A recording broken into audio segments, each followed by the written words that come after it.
Welcome to the Nopalera podcast, a place where I share the journey of building my company from the ground up, as well as the stories of others in our community.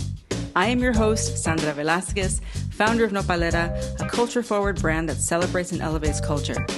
Aside from making great products, we are cultural storytellers with a mission to inspire our community to stand in their worth. In this podcast, you will hear a mix of solo and guest episodes around the entrepreneurial realities of building a company. I launched Nopalera from my Brooklyn apartment with no outside funding while working 3 jobs, raising my child in the middle of the pandemic at the age of 44. Thank you for joining me on this journey. I hope it inspires you to live boldly.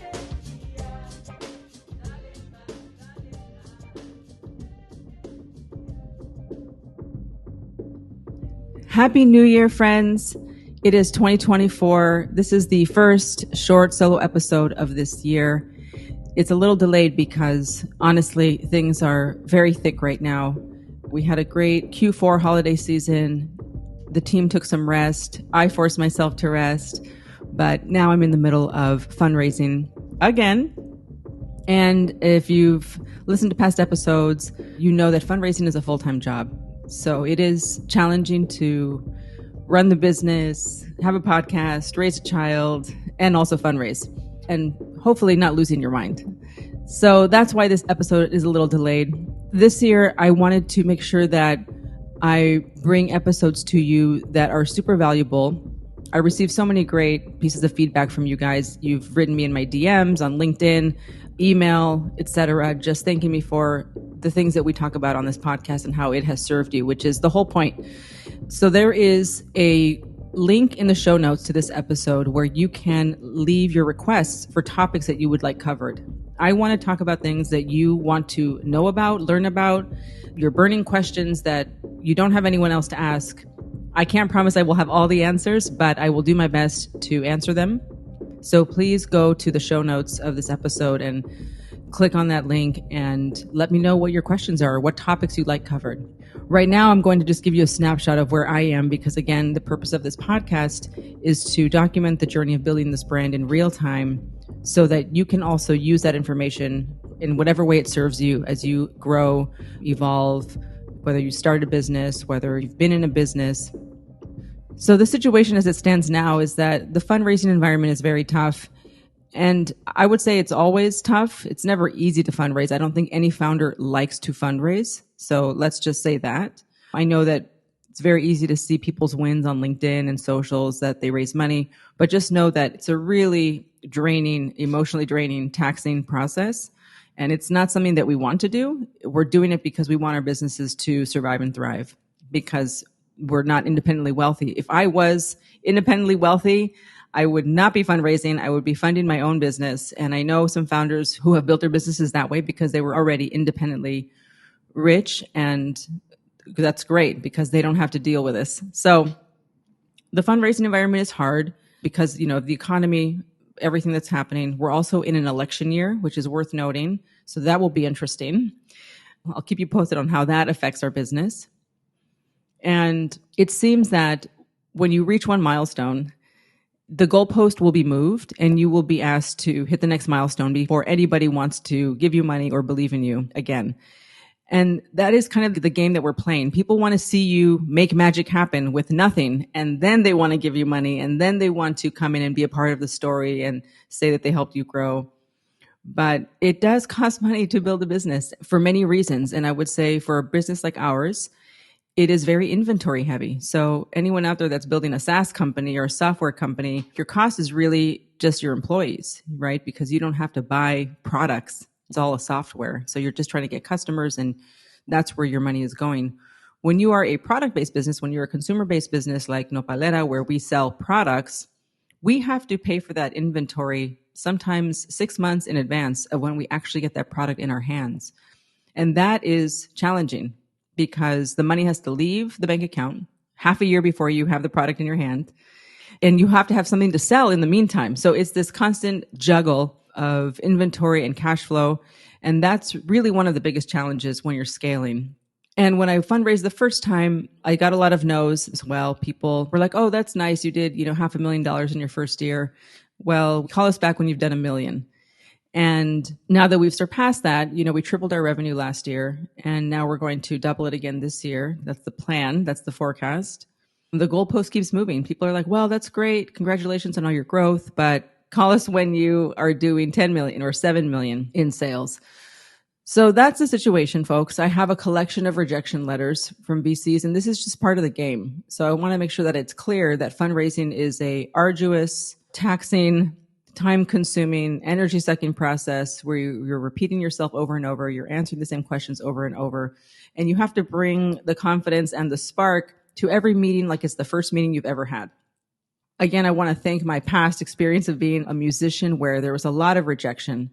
Rejection is a part of being a working artist. Anyone that's ever been an actor or known anyone that's been a working artist for that point knows that there's a lot of rejection. And that is part of the game here too. As you know, the stats are very, very blunt. How most businesses fail. Most startups fail. They go out of business. And it's not because they didn't have a good product. So that could potentially be another episode. There is no magic formula. A lot of the things that I've covered in this podcast are me telling you what has worked for us. But timing is one of those things that it's really hard to quantify and it's hard to plan for. Everything that I've said in this podcast, you have to take with a grain of salt, because if you're listening to this in 5 years, some of these things might be irrelevant because it's all about market timing as well and what the competitive landscape looks at the time of when you're launching. For this year, we have several goals on our plate. Number one, doing more partnerships and collaborations is one that we're super excited about.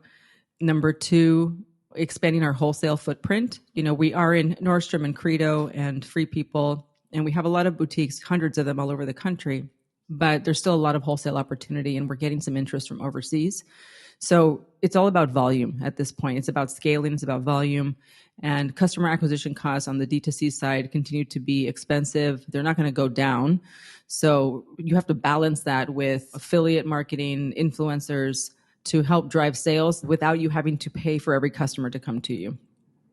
And that's kind of the status of the situation right now.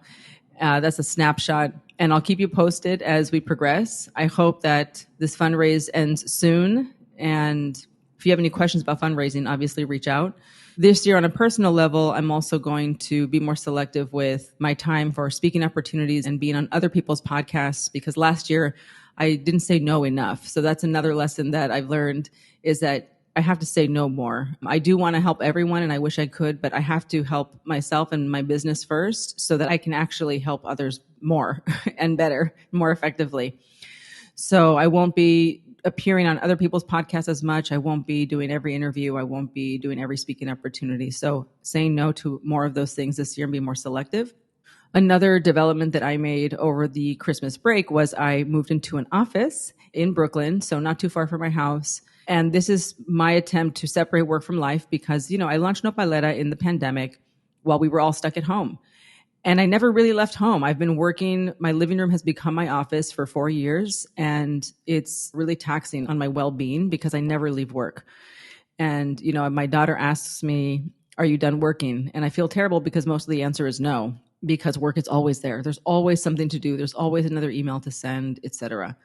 So I got an office, really small, tiny. It only fits 2 desks, but this is my attempt to create some normalcy as I continue to build the brand. Because one thing that's super important for anyone out there that's building is you as the founder cannot burn out, because if you burn out, you'll drag the whole company down with you.